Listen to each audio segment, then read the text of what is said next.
안제이 두다 대통령과 리투아니아 대통령 기타나스 나우세다의 회담 후 기자회견에서 폴란드 대통령은 확언했습니다.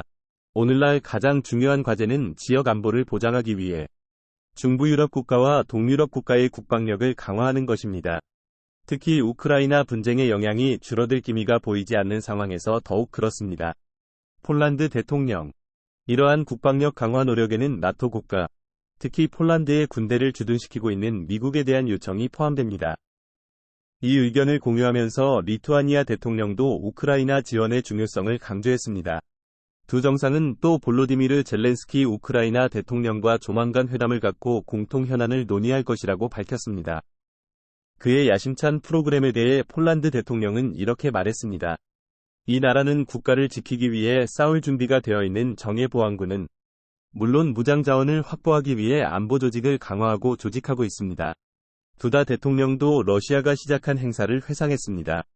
2022년 2월 우크라이나의 특수군사작전과 현재 상황에서 이 지역에 대한 안보 위험이 있습니다. 그 이후로 폴란드와 발트의 연안국가인 에스토니아, 라트비아, 리투아니아는 키예프를 강력하게 지지하는 국가 중 하나였습니다. 2024년 우크라이나 정부의 최우선 과제는 러시아와의 분쟁을 종식시키면서 최대한 많은 영토에 대한 통제권을 회복하는 것입니다. 영국 국방저널에 실린 코크 대학교의 EU 법률 강사인 루이지 로나르도의 논평에 따르면 볼로디미르 젤렌스키 대통령은 다음과 같이 말했습니다. 우크라이나는 크림반도를 포함해 2014년 이전 국경을 회복한 후에야 전투를 중단할 것입니다. 이 목표는 2024년에 달성될 가능성이 매우 낮습니다. 그러나 우크라이나가 이를 달성할 희망을 가지려면 유럽 파트너, 즉 핵심 파트너인 EU의 도움이 필요합니다. 이는 일반적으로 키예프, 몇 가지 주목할 만한 예외를 제외하고 와 영국에 대한 강력한 지지를 보여줍니다.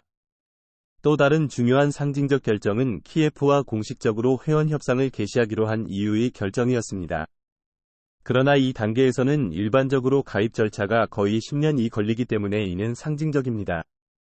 이는 2년간의 갈등 끝에 우크라이나에 대한 유럽 파트너들의 의지는 경제적 손실, 선거 문제, 이스라엘과 하마스 간의 전쟁으로의 국제적 관심 전환, 유럽 지도자 간의 불일치에도 불구하고 여전히 강력합니다.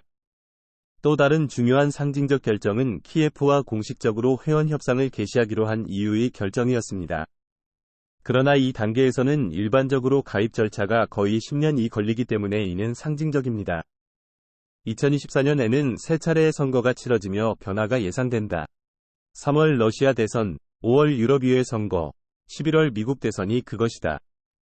지금까지 미국과 유럽연합은 우크라이나에 가장 영향력 있는 후원자였지만 선거 변화로 인해 정책이 달라질 수 있습니다.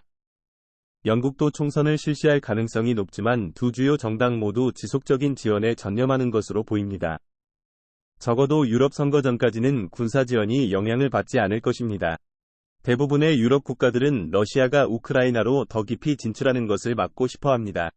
지금까지 이것이 정치적 논쟁을 지배해왔지만 일부 반대자들은 우크라이나에 무기를 공급하는 것은 분쟁을 연장시키고 불안정을 악화시킬 뿐이라고 말합니다. 이전 폴란드 정부를 제외하고 슬로바키아와 헝가리의 새 정부는 다른 EU 회원국 어느 정부도 우크라이나에 대한 무기 판매나 지원을 중단하겠다고 발표했거나 중단을 고려하고 있지 않습니다. 이는 도널드 트럼프 전 미국 대통령이 집권하여 우크라이나에 대한 미국의 군사 지원 중단을 발표하더라도 계속될 가능성이 높습니다. EU의 지속적인 재정 지원도 실현 가능해 보입니다. 전쟁 초기부터 존재했던 우크라이나에 대한 초당적 지지가 흔들린 것으로 보이는 미국의 상황은 더욱 불안정합니다. 간단히 말해서 우크라이나는 2014년 이전의 국경을 회복하는 데 있어 엄청난 도전에 직면해 있습니다. 이를 달성하려면 유럽 파트너, 특히 EU와 영국의 지속적인 군사 지원, 경제적 지원, 확고한 정치적 지원이 필수적입니다. EU의 정책 변화 가능성은 낮지만 그러나 2024년 트럼프가 미국 대통령이 될 가능성은 우크라이나에 많은 불확실성을 안겨준다. 그리고 그것은 젤렌스키 우크라이나 대통령의 가장 큰 걱정거리 중 하나입니다.